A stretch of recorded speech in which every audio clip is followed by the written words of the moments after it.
I'm here today with Chaney of Entheos to talk about Time Will Take Us All. Too true, too true. It will take us all. Coming out March 3rd on Metal Blade Records. How are you doing today? I'm doing great. How are you?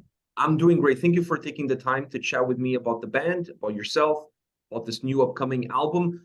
And let's start with this album. What lessons did you personally take from the previous records that you feel had a positive impact on making this one? What lessons did I take? I think that something that had a positive impact on this record from the last record was like trying to, I guess, simplify certain aspects and make vocals more prominent in certain aspects of the band. And honestly, just between the last record and this record, there were a lot of things that we learned in that way. And I think every record can be pretty enlightening after you write it to what you want to do on the next record. And something that we really started to understand is that we wanted everything to be completely artistically in line with each other, from the t-shirt art, the album art, the production, the music, the whole like visual aspect of the band. So it was a huge learning process. You know, there were 5 years between the two albums, so it gave us a lot of time to think and reflect. And yeah, I'm sure there's more stuff that we learned that I can't think of right now, but yeah, that's off the top of my head. Do you only realize the mistakes of the previous records? Maybe mistakes is not the right word, but the things that could have been done better once you're creating a new album and you see yourself in a different light? Is that how it works for you? Yeah, I think you just learn things along the way through playing songs live and through maybe listening to albums that you've made. It's inevitable, I think, that you're going to have things that you wish you would have done a little differently, just because that's a part of the artistic growth process. And honestly, I think that if you spoke with most musicians, they would tell you that they could work on something until the end of time. It's just a matter of when you say, all right, this is done. Otherwise, you could just sit and like work on it forever. But so yeah, that plays a huge part in the artistic process, and it happens as you're doing things, and it happens like over time as you're playing it live and reflecting, for sure. Being a two-piece, is there more advantages? There's more advantages to it or more disadvantages to it when it comes to the creative process? I think that there are a lot of advantages because it makes everything so streamlined. And because of the way that our band is, where Naveen and I live together, so we can work on, an album all the time. Whereas if there are other people involved in the process, they might miss something that's going on just because of the nature of how we write together. So I think that it's 100% made the everything more streamlined. Is this a record for you that when you look at it, that streamlined process of having the two of you working together allow you to maybe be more creative and not think outside the box, but completely remove any sort of boundaries that having other people involved would perhaps bring to the table? Absolutely. I mean, there's no one who understands me more in a personal or musical sense than Naveen. So to have him be the person who is writing instrumentally all of that stuff, and I feel the same for me with him musically. Like I understand him very well. So of course that plays a part in it. It's like we can just bounce ideas off of each other, and it's like, yeah. One of the first things I noticed about this album was how seamless it was from song to song. The way you guys connected the tracks, the way you move from song to song, the way the whole process seems so seamless. No interruptions, no breaks, a sense of continuity, a sense of fluidity. I compare this album to a growth of a child, right? Like you start as a little kid, as a baby, by the time you get old, you're still the same person. It's just that you went through different growth stages throughout your life. And this album kind of felt that way to me listening to it. What experience did you guys want to give the listener by creating an album that has this sort of growth, seamless growth to it? Well, when you listen to our music, we want you to feel like you're going on a journey. So that's honestly, I got chills when you just said that back to me, because that's very much what we're going for. We want you to be on a journey of and journeys are dynamic, and they have peaks and valleys, and there's like monotony within them, and we wanted all of that to exist. So that's really what we put into it. Of course, when an album goes out into the world, you never know how people are going to experience it, so it's left up for anyone's interpretation. But that's very much where we come from in writing music. And the way that it was written instrumentally was in a very linear fashion. It was all meant to flow together, as you're saying.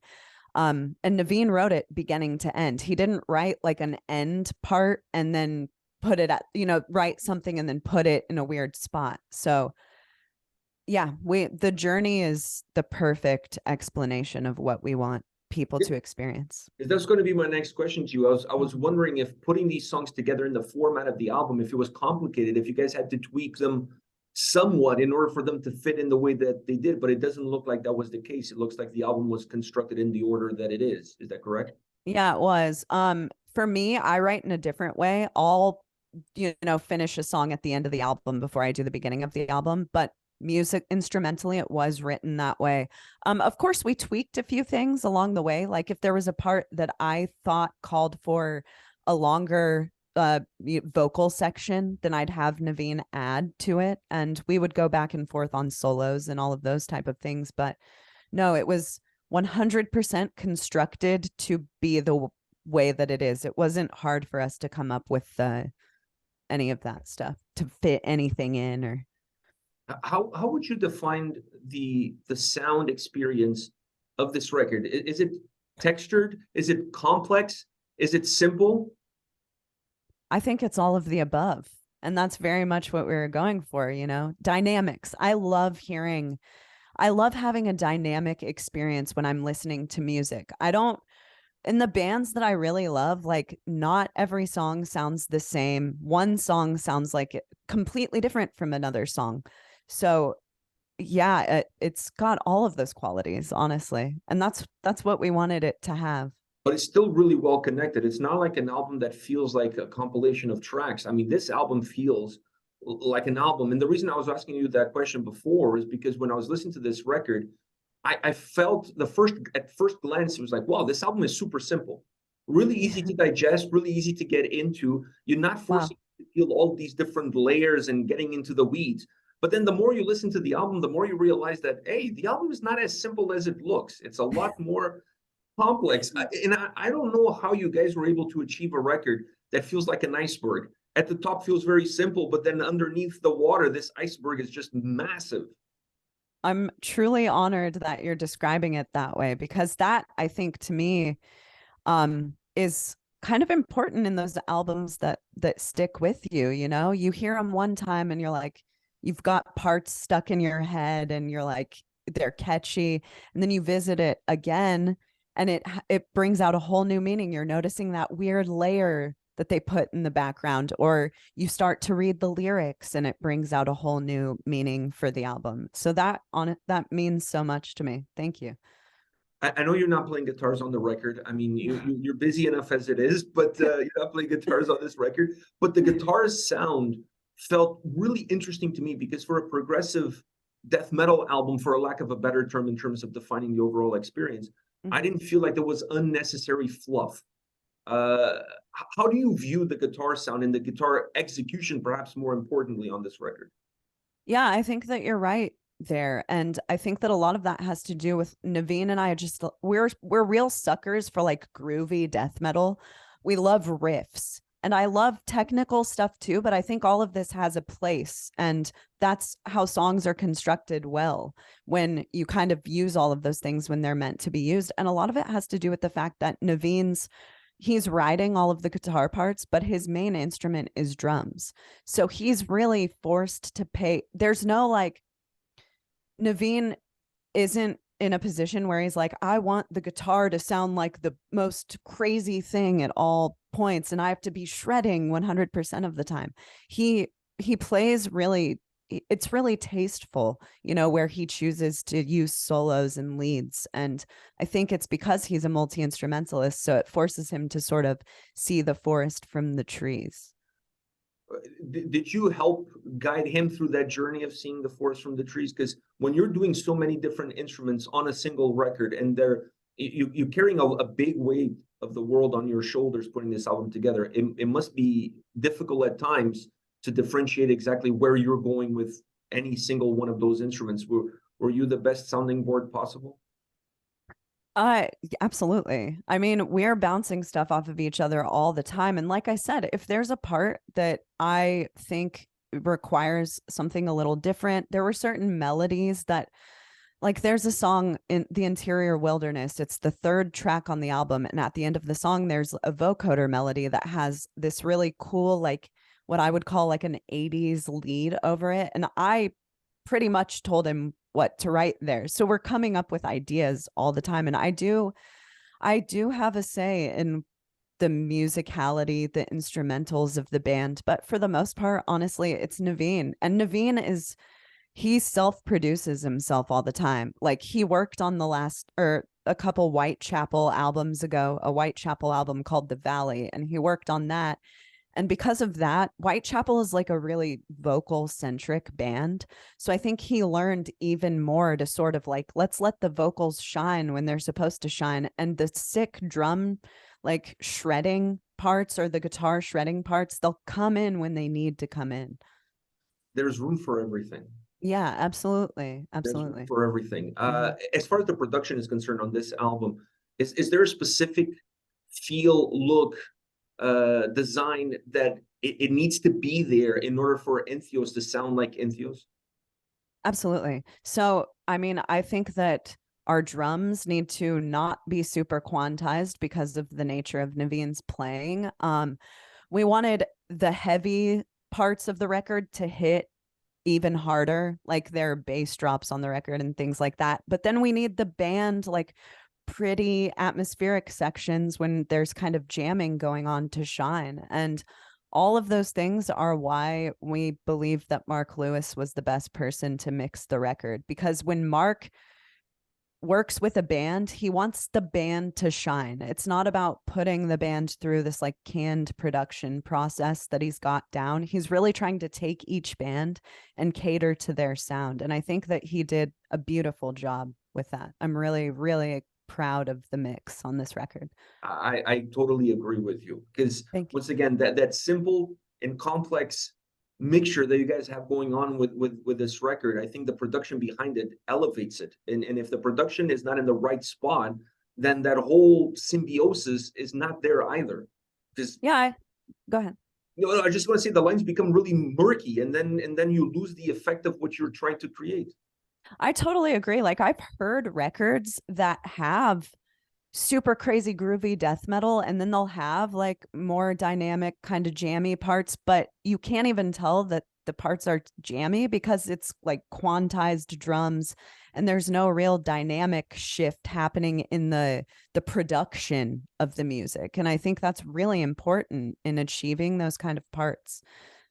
Yeah, giving life, giving movement to it. You need to separate the waters in order for the listener to be able to also separate the experiences.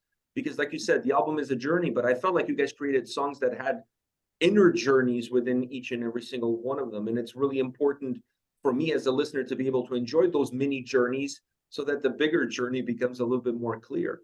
I absolutely agree. That's really important for me as a listener as well. And we've talked enough about the music. I want to talk about your vocals.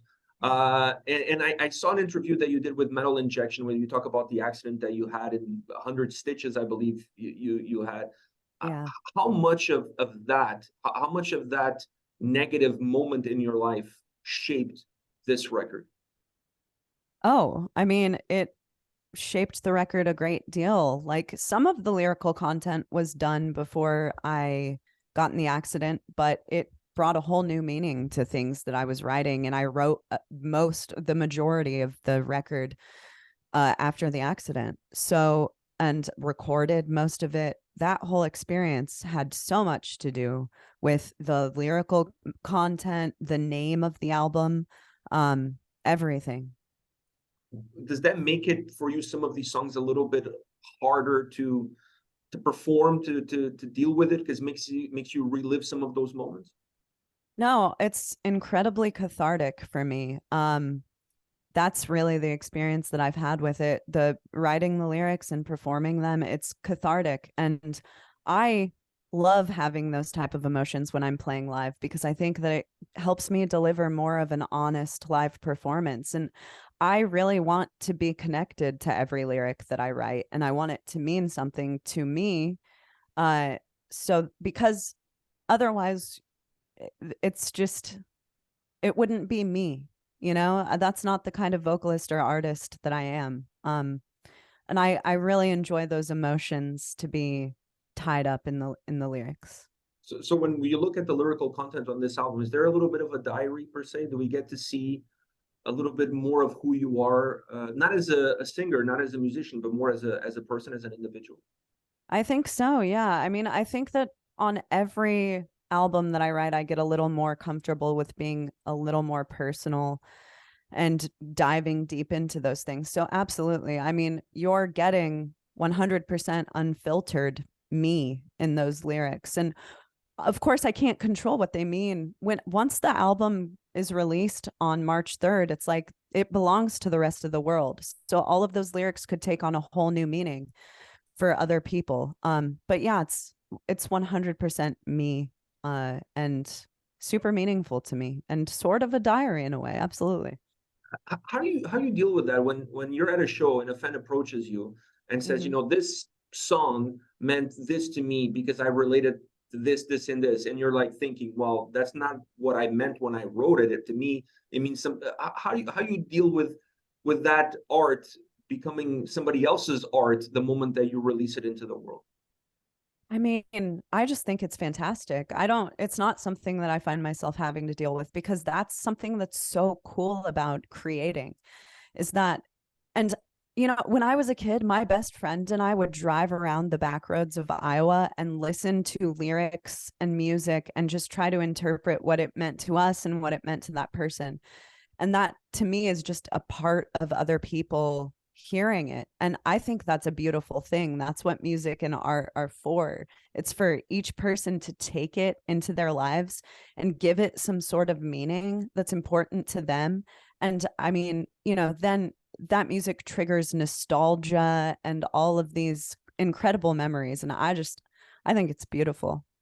I just asked you that because I've had that experience mentioning to somebody that the song meant X to me, and then they looked at me, he's like, well, I wrote it because of Y. And and he was like, well, I guess I missed the boat on that one, but No, I would never do that. I think that it's your experience with what I create is just as important, if not more important than my experience with it. You know, it's like that's that's what's so beautiful about the world and being different people is that we get to learn things and see things from new perspectives that we never would have. So whatever it means to me, that's sacred to me, and whatever it means to you is sacred to you. when it comes to your vocal range, it's outstanding on this record. I love everything that you did, from the clean vocals, the harsh vocals, to the lows, to the highs. I mean, there's so much that you did vocally on this album. At one point, I'm not going to kid you, I went everywhere I could go to find out if you guys had guest vocalists, because I'm like, this range is, there's got to be at least another person or somebody else Really? here. I'm Wow. like, you must have had at least one guest vocalist on one of the tracks. I looked everywhere, I couldn't find it. So I'm giving you full kudos for this vocal range. Where do you feel more comfortable within that range? Is there a spot that you feel like you still need to work a little bit more at it? Every spot I need to work more at. I think that I mean that's just I love growing as a vocalist. There are things I've learned since recording the album that I'm like, damn it, I could have put that on the record, but I can't now, but I can do it live. So I'm constantly growing, constantly learning about vocals. I am an expert of no kind of vocals. So that's my mission in life, is just to explore every kind of vocal more. So on the next record, I'm sure that it'll be more expansive than this one. But yeah. I love the clean vocals on this record. I thought that the melancholy that they brought into the lyrical content to connect better with the lyrical content, and the enhancement that they did of the more progressive side of the sound, was so well designed, so well delivered that it really gives a more organic feel to how the record comes across. Do you become a little bit more, going back to that, and removing of the veil, do you become a little bit more personal or a little bit more naked in front of the fans when you're using your clean vocals versus your harsh vocals? I think so. I think it's a little more of a vulnerability than screaming. One, because I haven't done it publicly as long. I mean, I've always been a singer, but one, for that, and two, it's just a little more of a vulnerable type of vocal, I think. It's not like screaming in someone's face and super aggressive. So yeah, but I love it. I love it just the same. Is there a song on this album that was a little bit more challenging to you, maybe from the musical side or maybe from the vocal side or even the lyrical content? I think that every song really had its challenges, so there wasn't anything that was specifically that stands out to me as being more challenging than any other. Yeah, no, probably not. Do you have a favorite song on the record? It changes all the time. Oblivion, I love that song very much, which is the fourth track on the record. The Interior Wilderness, I love every song. Time Will Take Us All, the title track. Those two, the way they connect from one to the next is absolutely outstanding. The way they move, it's like you feel like they're part one and part two. It doesn't really Absolutely. Those two tracks, I think you have to listen to them in sequence. Otherwise, you're missing a little bit of the flavor, of the spice of what those two songs offer. I totally agree with you. Anytime that I listen to one of those songs, I actually listen to In Purgatory, Into the Interior Wilderness, Into Oblivion, because those songs like have this overall theme that are perfectly fit together, and it's hard to hear one without the other. I totally agree with that. It's going to be harder for you guys to define what the next set lists are going to look like, considering how good this whole album is. I mean, I think you guys need to play the whole record, but that's just me. But that's the goal. That's the goal. The record is meant to be heard all at once. Of course you can pick out songs for sure. I do as well, but it's meant to be experienced all at once. So that is definitely 100% our goal, to play the entire thing in full together. Are you guys planning any tours that include some Canadian stops for all of us here north of the border? Are we going to get the pleasure of hearing you sing and screaming in our faces at some point in time? I hope again soon. Right now, we're 1 week from today. I leave for about 2 months of touring in Europe and the States, and it's not hitting Canada, but I'm hoping later this year we come and visit you guys up there again. I really hope so. One last question for you. Considering the growth that the band has had, considering the challenges, personal challenges that you've gone through, is this a band that you see continue to evolve, grow, and morph, or is there something within the sound of the band that you don't want to change, that you want to keep there, regardless of how the package varies?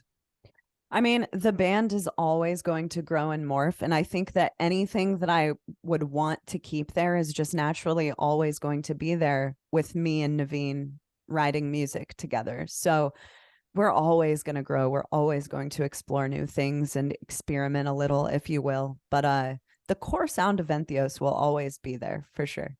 So I'm looking forward to that folk progressive death metal with some metalcore elements record in the future from you guys. There we go. That's what we're going to do.